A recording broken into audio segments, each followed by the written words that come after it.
In a peaceful village surrounded by golden fields and quiet skies, lived a couple named Meera and Arjun.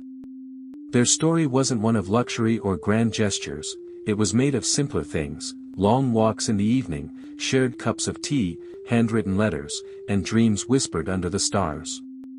Arjun was a humble schoolteacher, and Meera was an aspiring writer.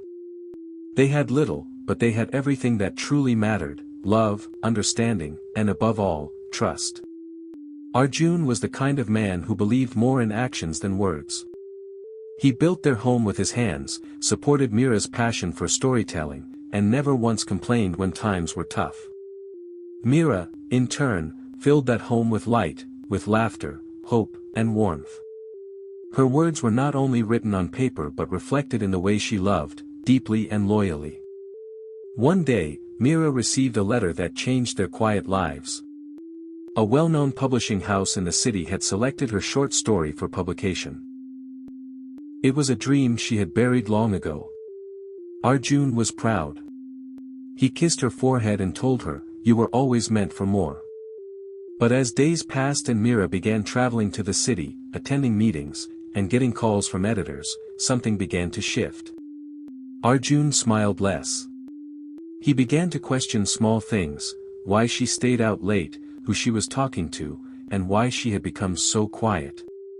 Doubt slowly crept in like a cold wind through a broken window. Meera noticed the change but couldn't understand it.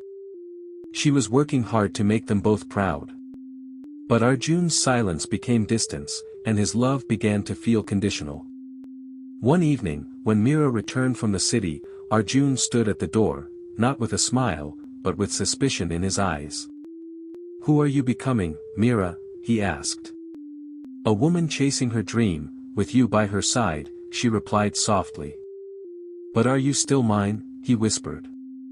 Her heart shattered. In all her dreams, in all her efforts, she never imagined she'd have to defend her loyalty to the one man she thought would never doubt her. That night, she packed her bag. No arguments. No explanations. Just tears. Months passed. Her book became a national bestseller. In the dedication, she wrote, "To the man who once believed in me, before he stopped." Arjun read it alone, sitting in the very home they had built together. The silence was heavier now, filled with the echoes of words never said and trust that could never be rebuilt. Moral of the story: trust is the thread that holds love together. Once broken, even the deepest love may never feel the same. Never let doubt destroy what faith has built. After Meera's first story was published, things began to move faster. Editors reached out. Readers wrote heartfelt messages. She was invited to the city for events, interviews, and collaborations. She had stepped into a world she had only dreamed of, where her words mattered. And through it all, she held on to Arjun's image in her heart, believing she was doing this for both of them. But the man she came home to was no longer the same. Arjun didn't speak much anymore. He avoided her gaze and responded with silence when she excitedly shared her achievements. What once was warmth had become cold politeness. When Meera asked what was wrong, he would say, "I'm just tired." But it wasn't tiredness. It was doubt. And it was growing every day. He started checking her phone in secret. He questioned her about missed calls and unfamiliar names. He noticed the change in the way she dressed, the confidence in her tone, and instead of feeling proud, he felt threatened. His mind began spinning stories. Was she drifting away from him? Was there someone else? But Meera remained the same woman who once wrote poems on scrap paper and left love notes in his lunchbox. She still brought him his favorite sweets when she returned from her trips. She still kissed his forehead at night and said, "I love you." But now, Arjun couldn't hear those words without wondering if they were still true. Their home, once filled with laughter and quiet companionship, became tense. Silence echoed louder than words. Meera was confused and heartbroken. The man who once encouraged her now seemed like a stranger watching from a distance, doubting every step she took. One evening, she sat beside him and said, "Why are you building a wall between us?" And Arjun replied, "I'm not the one who left first." She looked at him with tears and said, "You left long before I ever walked away." That night, the space between them was no longer emotional, it became physical. A space neither of them could cross anymore. The trust that once held them close was now a fragile thread, ready to snap. The next morning was gray. Clouds hung low, as if the sky itself carried their sorrow. Meera stood quietly, watching Arjun sip his tea, knowing deep down that the bond they once shared was slipping beyond repair. She placed a small envelope on the table. Inside was her newest manuscript, unpublished. It was titled, "The Man Who Forgot How to Believe." "It's about us," she said softly. Arjun didn't open it.